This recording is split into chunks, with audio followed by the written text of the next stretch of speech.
wants him in the games until he dies playing. Acknowledge. Acknowledge. Master Control. End of line. What are you doing? Oh, hey, Dad. We're just playing New Super Mario Bros. For the Wii U. Oh, but you play that all the time. Why don't you play one of my systems? Really, again, Dad? Why are you torturing me with this stuff? But you like Atari. How about some Super Breakout or Kaboom? I love those games! I know. Come on, guys. Come on, come on, let's go. Daddy, someone's at the door. Oh, okay, bud. Hold on, I'll get it. Hey, cool. Hey, Daddy forgot the paddles.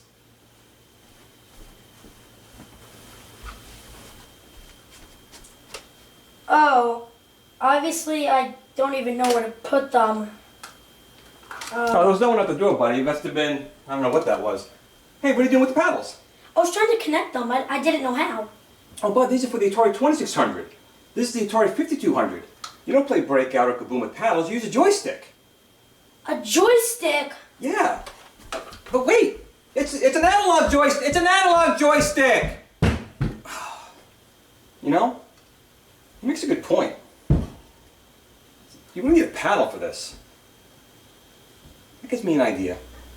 The Atari 2600 was a great system for its time. It had some great arcade conversions and very fun games.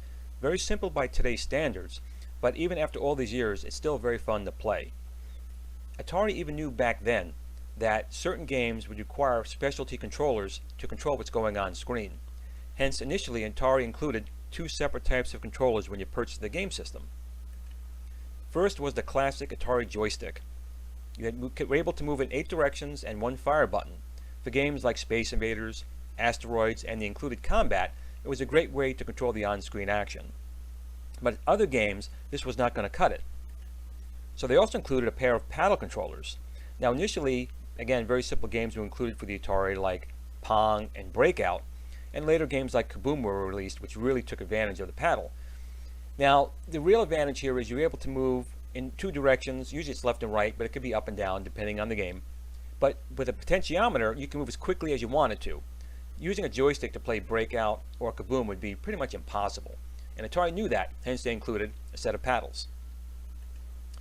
Now later on down the road, they released a game called Indy 500, which was a driving game. Now Atari released this controller specifically for that game, and there was really no other games that used this particular type of controller. And it's almost identical to the paddles, except the paddles only went so far and then it would lock. You couldn't turn it around 360 degrees. The driving controller didn't have that limitation, so you can pretty much turn the wheel continuously, and it worked great for that particular game. And again, it was only released for 1 program. Later on, I had gotten a copy of Atari Basic, which, my God, was so simple, I couldn't really do much with it. But even then, they include a special controller that you can see here, the keyboard controller.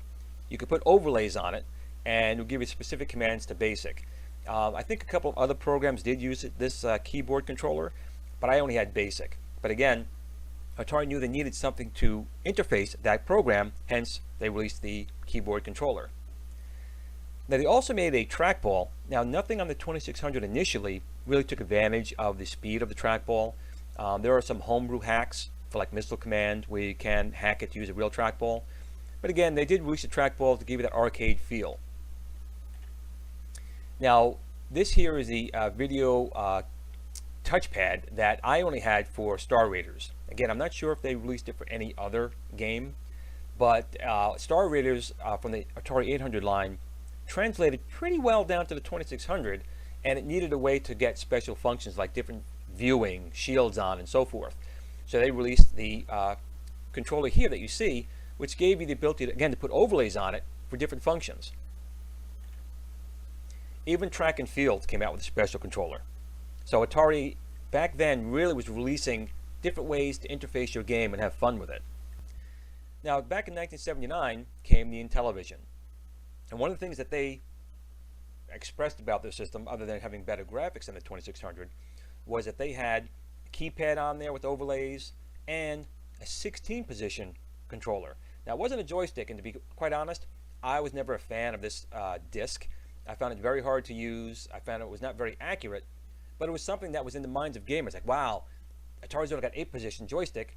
This has got more positions. This is going to be even better than the 2600. And to be honest, I don't agree. I thought it was pretty difficult to use, and games like Space Spartans and Space Armada, which are like Space Invaders type clones, it was very hard using that disc. So when Atari engineers went to work on the 5200, they were going to build a controller that was going to put the Intellivision to shame. We'll give you a keypad like the Intellivision has. We'll give you the buttons on each side like Intellivision has, but we'll give you a start, reset, and pause button on the controller, and 8 positions, not enough. 16 positions, not enough. How about a full 360-degree movement joystick? Infinite positions that you can use. So back then, they were trying to really push not only the graphic capabilities of the 5200 and the sound capabilities of the 5200, but their controller was going to be the best in the business. So you can see here, kind of like the Intellivision controller, you have a numeric keypad where you can put on overlays. You have 2 action buttons on the side. You have start, pause, and you can't see the reset button hidden behind the joystick. But that joystick right there does move in 360 different positions. Now, I'm sure you've heard, and pretty much no one on the planet has not heard about how bad this controller is. But to be quite honest, it's not really true. A lot of the action games that were built for the time, this controller was probably not the best at. They probably should have released more of a standard digital joystick over this analog joystick. And yes, the joystick was infamous for failure, and we'll go into that a little bit later. But the joystick itself was really a nice design. Atari was very forward-thinking, and aside from the joystick not self-centering and being analog for a time where digital was probably the best way to go, it was a very innovative controller, and it is kind of what I guess caused a downfall of the unit because it was so problematic. But it was still a really nice design, and it was a good way for Atari to think ahead. But they really thought this was going to be a joystick that will handle all the genres of games, and in that case they were definitely wrong. Now a lot of people think that the 5200 was to go up against the ColecoVision, and that's not true. The 5200 was never meant to be a direct competitor of the ColecoVision, although it holds up pretty well, both its controller, the unit, and the capabilities of both systems. The ColecoVision did come out much later, and it did have maybe a little bit better graphics in certain ways, but the Atari 5200 definitely could have held its own against the ColecoVision, but it was really meant to go up against the Intellivision. And graphically, and aside from the controller issues that I mentioned a second ago with the failure rate, the 5200 was superior to the Intellivision. Even though the Intellivision technically was a 16-bit system for the day, the 5200 and its custom chips that it had in there would have trumped even the Intellivision. Perhaps the word trumped is too strong a word to use here, but the point is that the 8-bit Atari 5200 with its custom chipset would have been able to outclass graphically the Intellivision with its 16-bit processor and also keep up with the newer ColecoVision and its hardware. There's no question, however, that the joysticks were the primary reason that the Atari 5200 never made as big an impact in the marketplace as it could have. Sure, a lot of the games were being rehashed from the Atari 2600, but they were better. It was really the problems with the joystick not centering and being pretty much faulty. Now Atari knew this and was working on new controllers that would have replaced the ones in the 5200. However, Atari decided to cancel the project when it was going to release the Atari 7800. Now I know this video is going on quite long right now, so I'm just going to show you some of the controllers I currently have right now, and then we'll get into how I built a paddle controller for the Atari 5200. Okay, here's part of my Atari 5200 collection that I have, and some of the joysticks I've acquired to try and get the best experience I could have out of my 5200. Now here's the original joystick that was included with the 5200 next to an Intellivision controller. And if I had the choice between the two, I definitely would still pick the 5200 joystick well over the Intellivision one. Even though this did have 16 positions, most of the games I found very difficult to use this. Sometimes you're pressing in one direction and it was kind of going in a different direction. That was kind of frustrating. But the keyboard was kind of nice. You had good feedback on these buttons. The sides, believe it or not, were even more mushy, in my opinion, than the 5200 ones. But overall, aside from the faults you have here with keys not working, it's very fixable, which I'll explain a little bit later. And I would still pick this joystick over an Intellivision controller. Now again, being analog, a lot of games weren't really ideally suited for it. I mean, they did include Breakout with the 5200, and they were kind of pushing that you can use this as a paddle. and it just doesn't feel right going left and right, even though it's analog, pushing it left and right to make your paddle go left and right here, as it feels more natural with a paddle, in my opinion. But they did want to show that this controller can pretty much do anything, and that was probably a fault. Unlike the 2600, they gave you a controller if necessary for that particular game. They were trying to say this can be used for anything. And for games like Pac-Man and such, this was really not a good controller to use. So there were some third-party companies that came out with some suggestions. I mean, here's an original Atari joystick for the VCS, and this is a master play interface. Now these are hard to come by nowadays. If you go on eBay, there's a new interface that includes a keyboard built right in. But basically, you would plug your 2600 joystick into this spot right here, and they included a button to give you a second fire button on your joystick. You would kind of tape it on, so you have two buttons, like the 5200 had. But you still needed a working 5200 controller in here, because that's how you would use your keypad for any additional functions that you needed. But it works really well for games like Pac-Man and maze games. This is a great interface. If you can't find this one, which are getting expensive, there is a new one on eBay. I'll put a link down below to that, to where you can get one with a keyboard built in. It's quite nice. Now Wico, of course, would never be left out.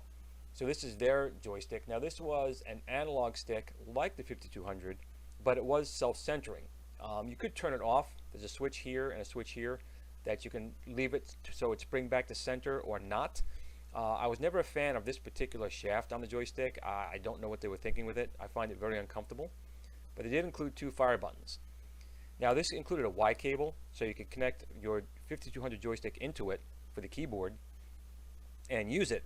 But you could get this whole command center here, which was pretty nice. I mean, Wico makes stuff that are like tanks. So you have your start, pause, and reset buttons here, and your keyboard. So you'd plug this into here, this would go into here, and you wouldn't need a 5200 controller at all. The last joystick I have is the Competition Pro, and this thing is awesome. It does include a built-in Y cable, so you plug your 5200 joystick into here for the keypad functions. You got two buttons. Now the two buttons on this layout were not great. It was better doing it this way, because it's kind of hard to hit both buttons like this. But everything here is micro switches, so this thing is solid for games like a maze game like Pac-Man and such. This is the best joystick to use if you couldn't get this interface with a joystick. But even an Atari joystick versus this is a tank. And then of course the paddles, which they never included. And then what we're here to work on today is this 5200 paddle modification, which is really not too difficult, and let's kind of get into it. Now I'm going to start off by saying no good joysticks or paddles were ruined in the making of this video. I try not to ruin anything that's good. These are all eBay finds in non-working condition. You can see this one's in pretty bad shape, and it is. But I did manage to get it working. I'll explain more how I did that later on in the video. So here's just a side shot. You can see the two action buttons here, the analog stick here, which I always thought this was a paddle. I mean, this rotated, so I kind of thought they gave you a joystick and a paddle, but it's not. The Battle Astrocade gave you a joystick and a paddle on top, but that was not the case with the 5200. So in the back, it's fairly easy to get in. It's just 4 screws. As rusted as they are, they came right out, no problem. And you can see they came out nice and clean. The old plastics usually hold up pretty well from Atari. I will say that they always used the best quality materials back then. It kind of changed with the 7800, with the plastics were very brittle. But back in the 2600, 5200, Atari 800 class, XE class, the plastics were excellent. Now, I started opening it on this side because I didn't think there was anything down here holding it in. But I'm going to say right now, probably don't start at this end. You want to take a small screwdriver and pry this end first, and I'll show you why in a second. You can see I'm trying to open it again. It didn't really want to open. I thought there was some tabs down here, but it turns out they're not tabs at all. Just take a little screwdriver and just twist it on both spots here. It'll come up nice and easy. There's actually just a shaft here with a piece of plastic going into it, holding it in place. And if you pry too hard at this end, you're probably going to snap them off. So again, just take a small flat screwdriver, pry it. It'll come off pretty easy. You can see it here. It's just a piece of plastic here and here that go into these holes here, just keeping it shut. And if you use too much force on the back end, you might snap them off or bend them. You don't want to do that. And it'll come off fairly easy with a small flathead prying it open. Just another shot of really out of focus camera. Sorry about that, guys. So you can see with it here open, the 5200 never sees its joystick as a joystick, if you will. It basically sees each controller as two paddle controllers, which is kind of interesting since they never made paddle controllers for it. But there's two potentiometers, one here, and they lock into this contraption. So when you move the joystick around, it turns these plates. And these plates just basically turn this potentiometer up and down, which is paddle 1, and this one left and right, which is paddle 2. So it's just kind of weird they never gave you a paddle, even though the 5200 sees all of its controllers as paddles. Then here's the infamous Mylar, but it is Rev 9, and these are where pretty much all the failure points are. And someone definitely worked on this beforehand. You can see the Mylar, they completely mashed this up over here. This was a mess. I'm not sure if this is going to be repairable, but I'm sure I'll find a way to do it. And basically what happens is there are, you can see here, little carbon dots on all these spots here and here as well. And carbon dots were kind of new back then. And that's majority where the failure point is. I mean, these do get corrosion on them. They're very easy to clean with an eraser. You can clean them up, and usually they work pretty well. You can test them with just a screwdriver. When you touch them, they'll probably work. But these, I found, have been the bigger failure points. Now, you can go to Best Electronics, and they have updated ones that work, even gold ones that work. But I'm going to show you a really simple trick that worked for me, and as long as these are okay and still can conduct electricity, there's a way to fix it without spending money on all new parts if you want. I mean, you can definitely get the new ones, which is great. I'll put a link down below for Best Electronics, but there's a way to fix it fairly easily. So you can see here just the two potentiometers. There's a brown wire that goes in here and a black wire, and then the black wire goes from here, comes out again to the second potentiometer, and then a red wire comes off. The only one we really need is the brown and the black from here. These are not needed. I'm going to talk about this a little bit later. I might do something with this, but for right now, it's really not needed for the initial modification. So here I'm just pulling out the Mylar, and you can see how badly mashed up this is, and you can kind of see the corrosion that's on it here. Again, I'm sorry, my camera just wasn't focusing. I'm not sure why, so I apologize for the video. Sorry, the still picture is not the best in some of these photographs. It wanted to focus down here. I could not get it to focus up here. But again, you can see it's kind of really mashed up here, but it looks really focused and nice down here. The rest of the Mylar is actually in good condition.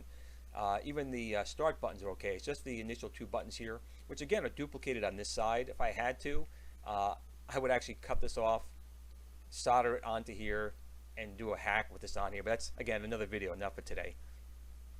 So you can see the actual potentiometer is looking pretty good condition, so I definitely saved them. I might do something with this one a bit later. But again, you can see the wires come down, and the Mylar pulls right out from here.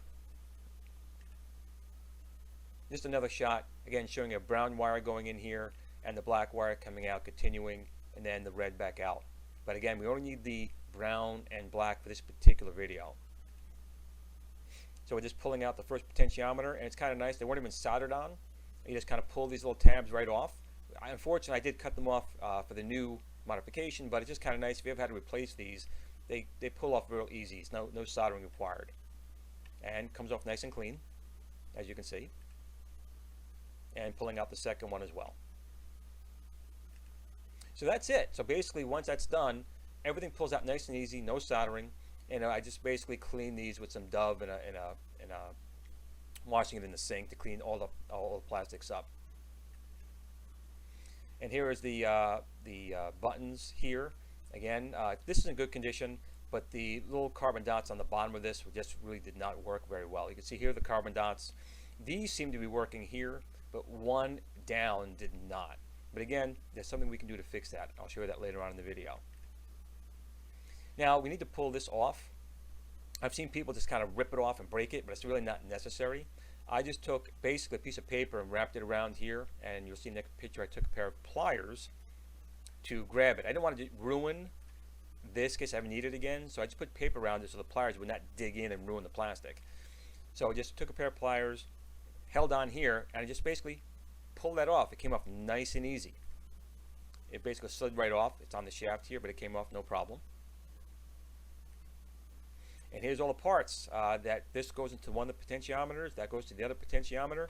So as you move your joystick around, it just moves the two internal paddles to mimic a joystick. Now that we got this out, we need to get this out. I had a little trouble here. I try not to ruin anything when I do it, but in this case, I couldn't get it, so I kind of had to. The first thing I did was I took a small little tool to pry this little plate up. You have to be careful. Whoever did it last time really gouged the hell out of it, probably with a screwdriver or something. It would even be better if you had a plastic extraction tool, but if not, just be very careful getting in under here and prying this up without ruining this any more than this one particular one has been. And it pops right off. There's a little notch here and a little notch under here that holds it in place. That's it. Now here's where I had more difficulty. I saw when I flipped it over there were 4 spots to get this out. I just couldn't do it. I actually thought it was this larger ring here for some reason. So I just basically snipped it and it came right out. Again, it's not a big deal. It's not like I'm going to be using it anymore. I just hate ruining things. But I did save the boot. Some people just rip the boot out. I didn't want to do that. But again, if I ever had to replace this, Best Electronics does carry them. It's not a big deal. Now you can see here, here's the Mylar. You can see how dirty. I kind of cleaned this one already with an eraser, but you can see how really dirty and actually how just ruined the Mylar is here. Whoever did that last cleanup just really screwed this up. But you can see it does clean up nice. It's just really some corrosion that builds up on these contacts. Again, if you get a Best Electronics one, they have this with all gold. It'll never corrode any again. But I'm trying to save what I have here. And you can see how shiny it got just using the eraser. It really shined up real well, and the contacts do work again. So just this corrosion part just comes right off. And again, you can see how really bent and ruined this is. In the shell itself, they just used some type of double-sided tape. There's a piece of plastic that holds these in place. So I don't know what the heck this guy did, but these are even bent up in spots. But again, that's not horrible as long as the contact works. You know, again, we're just trying to make something that was broken to begin with work again, so it's not horrible. But the corrosion, just be careful. If these are bent up, be careful with an eraser when you're going over it. Here's a better shot. You can see how much cleaner just an eraser going over here does to get up the corrosion. But this pin right here and this one here were kind of bent up. But again, it's not horrible. If I had to snip them off, there's enough contact space here where it would still work. And you can see I cleaned up most of them here. I didn't get to this spot yet, but they clean up just really nice. And it's the corrosion on this side that causes you problems, and the carbon dots as well. But you know, sometimes you can have them working for months at a time, years at a time. Other times the corrosion comes back and it could die in a month. So that's the only bad part about using these original ones, is that the corrosion does seem to come back. But at least it's the Rev 9, which is the latest revision of the Mylar that Atari had released, which is a good thing. So here's a busted pair of paddles I had. There was one potentiometer never even in this thing. So we're going to take it from this guy right here. We're going to open this guy up, steal the wheel, and steal the potentiometer out of it. And that's very easy to do. You simply pull off the wheel, and it's one lock nut here and 2 screws on the other side of the paddle controller, right here and here. 2 screws come right out. And you can either just snip these wires off or desolder them. You might as well desolder them because you're going to have to solder on the other ones anyway. But you can see that these 2 are used. On the 5200, we're using actually these 2. This one is not used on the 5200. We're going to be using these 2 on this end. So just take a pair of pliers, turn this nut, very easy to do, and the potentiometer comes right out. Very simple. Now, this one is not new and it was already jumpy. I have another video that you can look at. We show you how to open these up and clean the inside of these. It's very easy to do. You can get a new one if you want it. Again, Best Electronics does sell them. They're a little pricey. They have what's called a super potentiometer now. That's supposed to be really awesome. But these work. They clean, and once you clean them, they work just like new. So I just desoldered the 2 wires from here. I'll save this for something else. But this is all we need for this project. So you can see the potentiometer here. This hole is going to be way too small for in here. Now, there's another video I should have said before. This was not my idea. I saw it from a YouTuber. I'll put his link down below to his video. But he did it a little bit differently than I did. He got a steel washer that he put inside this space here, and which is fine. I decided I really didn't want to take a chance of it pulling out or getting out of this area. So the one I had gotten, and I'll put the information about dimensions down below, it actually fits right in here, almost. I had to use my rotary tool, and I had to basically sand off just a smidgen off of here. It took a few minutes to get it all off without getting my fingers caught in it. But I got it to sit right inside here, and then when you put this on the back side, I did another one, which I'll show you, where I had to cut a small piece off to make it fit. But now it's locked in real good. When you punch this nut on here, this is not going anywhere. And it looks like it was stock. It's really, really nice. So you can see here, after some sanding, got a little rotary tool. Again, all my projects, something always gets something. So my rotary zip kind of just marked this up. You're not going to see it. But I had to sand off just enough to make it fit inside this area here. And it does fit real nice now. It's locked in nice and tight. You can see another shot here. It fits in really, really nice. It took a few minutes. Careful to make sure I got it around. It doesn't have to be perfect because it is plastic. It'll push in spots where it has to go, which again is fine. It'll just help it lock into place that much better. Now initially I put it right in, but I felt this was sticking up just too much. And the other gentleman's video, he felt the same thing. I think he cut some of this off and cut this off to make it come down more. I didn't want to do that. So instead, here's the potentiometer that was in initially. I took this back out. And you can see there's plenty of room in here, except for like right up here, which I had to trim off. You'll see that in a second, to make another washer fit in there. So you can see here's a shot with it in initially. And I just felt, it's probably fine, but I just felt it set up too much. So I didn't want that. So I took another washer here, and I just basically cut off a section here. And you'll see why I had to do that right now.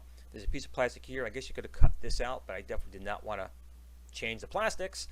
So I just chopped that off, and the washer sits right here, and it fits in really, really nice. You can see it goes in really well. Now the shaft just barely sticks out, so it's a lot better than it was before, and it was probably sitting up to here before. So it just helps this sit down lower. And again, you can see the potentiometer itself won't short out. There's actually room in here. There's like little spacers on the potentiometer, so nothing's going to short. So putting metal here is not a problem. If you're worried about it, put a piece of electrical tape or something on here, but honestly, nothing's going to short out there. So again, we have our brown wire coming down here. I actually added an extension wire here. The brown wire is actually down here. You can just barely see it. Just I wanted more room with it. I could have put in some type of like bullet connector here, but to be quite honest, this is my first one I'm making, so it's kind of like a quick rush job here. And in typical fashion, if you've seen any of my other videos, my soldering iron always gets something, and I got it here. But again, nothing you're going to see. It doesn't affect the closure. It seals up just fine. And then the black wire comes down here. Original 2600 wire had gone here. It's not being used. So brown wire is on your center. Your black wire is on your outside. You can kind of see a little bit better here. Brown wire comes all the way down here. Your black wire comes all the way down here. The other side that the 2600 used, we are not using. And for now, the red wire is not being used. I may end up doing something with that. I'll explain later in the video. But for right now, that's not even being used, just these two wires. Here's another shot of the Mylar being put back in place. Again, there's just a piece of sticky tape that they had Atari put here. So I put some new ones in here and over in here, hoping this would still work. I didn't see any breaks. I did a continuity test, and everything seemed to do okay. And again, I'll clean this all up in here. This pushes right back in place. This is not a zip type of socket where you have to pull it up to push something in. This one you actually do just smash easily. I shouldn't say smash. Slide right back into the hole here. It'll go in no problem. And then make sure your carbon dots are clean. We're going to talk about this a little bit later in the video. Clean or not, sometimes these are just, with age, didn't age very well. So again, just another shot here showing the wiring, the socket here, the Mylar, the cabling comes all the way down here. You can see my double-sided tape I put in here.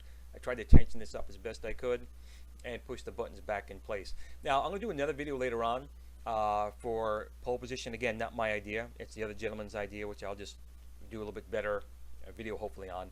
Where you put the switch in here for the low and high gears for pole position. But for right now, this is just my first try in making a paddle controller, and just wanted to see how well it worked. And again, you can see even with the double-sided tape, the Mylar is in pretty bad shape here. So I'm not sure if this one's going to work, but I'm going to give it a shot since it's in here right now. But again, the contacts themselves do work now after I cleaned it up with an eraser. So here you can see it's mostly closed up. You can see how the potentiometer is now sitting in here nice and tight. My start button's up here and all my buttons coming down. Another shot again just of the unit itself. Now I toyed with the idea of using the original boot since they didn't ruin it. Putting it back on the shaft, it did fit kind of well. This way when I put the cover back on, it would really look like a stock controller. And it did work. But what happens is I might have to just maybe shave a smidgen off of here because it's designed not to be turned. It's designed kind of to sit there. So it's got some friction in here which kind of slows down when you rotate it, it slows it down just enough to where it's annoying. So for right now I didn't put it on, but I have a funny feeling this is going to find its way back on my controller. Because it does look kind of nice. Well, after I clean it, that is. It's kind of dirty still. So this is it when it's all closed up, being ready to be tested. So after working on this, none of my buttons were working. So at first I thought maybe that this particular one that got smashed was no good. It turns out, in retrospect now, it was working, but I'll explain what's happening here. So since I kind of thought that this one here was too messed up to work, which again turns out not to be the case, I had another Mylar here, again Rev 9, that I didn't even clean at this point. This is coming right from a unit that's been sitting for a while. There's some corrosion on it, but I didn't clean it because I wanted to test it. But you can see overall it's in much better shape than this one. Again, this one does work, but I'm going to do it with this one because I don't have time to mess with this one right now. So I've started to suspect that the problem was actually these carbon dots. Again, when Atari started using them, they were kind of new, and there's a lot of fault on them. So I'd read that people had put either aluminum foil or some type of metal on here to try and make the contracts work better. So I did have aluminum foil, but I didn't want to crazy glue them on. I didn't know how crazy glue was going to hold on with these carbon dots. I want to Scotch tape them on, so I didn't know how well the Scotch tape was going to hold on to the carbon dots.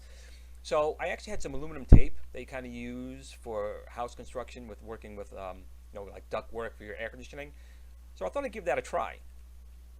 So it's just regular aluminum tape here, and I just basically cut off a little piece, not much, and what I'm going to do is just cut little sections out of it to put on the carbon dots. You can see here it sticks on pretty well. The stuff is pretty sticky, and the longer it stays on, it kind of adheres to it. So you don't have to be perfect either. There's enough spacing above these carbon dots to where the Mylar is that you're not going to make bad contacts. So I just stuck it on and just pushed it up a little bit on the carbon dot. And you can see I did it on my start, pause, and reset buttons here. And then I started doing it on the actual fire buttons as well, because again, none of the buttons were working. So I basically closed it up as best I could here, and I didn't even clean the contacts here. And then I just said, let me just try and push this on top. I'll just try hitting the buttons to see if I get any contacts on them. And sure enough, it did. So just using some type of aluminum on the carbon dots can save you from a busted control that's maybe not working. Maybe you had one that's been not working for years, and you didn't want to go and buy new Mylars that were going to fail again, or spend the money for the the gold-plated ones from Best Electronics. Just a little piece of aluminum on these carbon dots after you clean your Mylar, and again, these I didn't even clean yet, seemed to do the trick. They were working really well. So I closed the unit back up, and it was time to try it out. So you can see here I took a piece of the aluminum ductwork tape, and I'm going to just touch it onto the contacts. Right now the breakout game is not working. And now you see it player 1, so it accepted the push down, so the Mylar is working. I hit the reset button, and I hit player 1 again. So it is able to conduct electricity on the Mylar, and the aluminum tape seems to be doing very well on these contacts.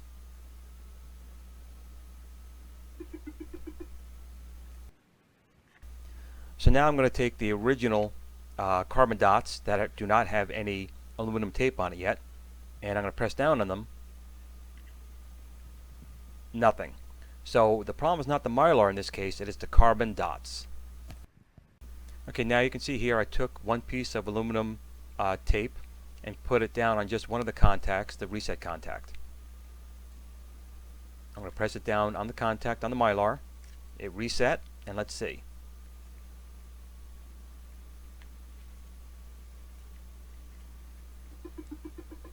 It's accepting player 1 now. So the carbon dots are not functioning, but by putting some aluminum tape on that carbon dot, we're able to resurrect this controller for free. Okay, the controller is completely assembled. I have taken the aluminum tape and put it on all the carbon dots inside the controller, which before was not working at all. So we're pressing the reset button. It was accepted. We're pressing the keypad to select different game modes. It's being accepted. The potentiometer will be working once I start the game. So here we go. Player 1 was selected and start worked, and the potentiometer is working. The fire buttons are also working. Here comes the ball. And the pause button's working. So this joystick was completely non-functioning. And by just taking a couple pennies worth of aluminum tape, we've resurrected the mylar and the carbon dots. So this controller is now functioning. And we have an Atari paddle working on the 5200. Now I have some other thoughts about some additional things I want to do to this. So I'll be doing another video on this, hopefully a little bit shorter than this one. But I do want to add a couple more functions to this controller to make it a little bit better. But for right now, this is what I initially wanted, just to have a paddle controller for the Atari 5200, and it seems to be working really well, and to be honest, it's extremely comfortable in your hand. It feels really good.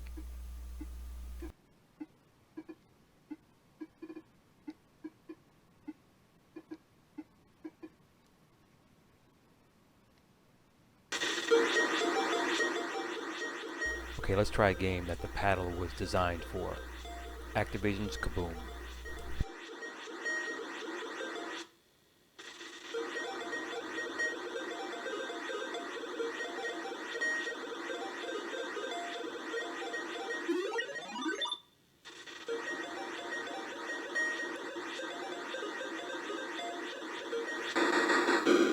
Hey Cole, come here. I want to show you something.